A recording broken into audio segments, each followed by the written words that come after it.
Time when my financial life was in ruins. People I trusted let me down. So I made a decision that seemed almost insane in the eyes of those around me. Every day, without fail, I wrote and repeated out loud, with emotion, "I shall not want," 10 times. At first, it felt like a lie. I no longer saw myself as a victim trying to survive, but as someone who had resources that were not yet visible. This internal shift was the key. People started to seek me out with proposals, and I had the clarity to see paths that had previously seemed invisible. Perhaps you are now on the opposite side of this mindset.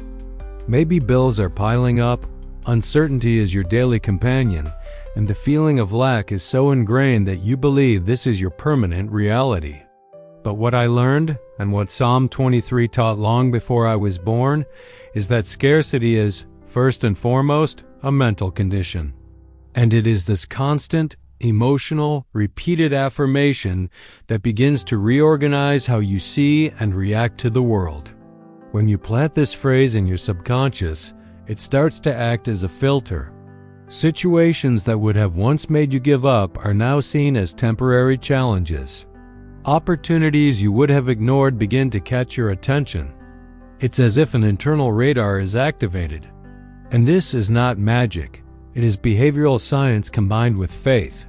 Your mind works based on what it believes is possible. If it is saturated with images of lack, it finds more lack. If it is filled with the conviction of abundance, it finds ways to make it real. I know some will say, "But Napoleon, I can't ignore my problems. They are real." And I respond, I never said to ignore them.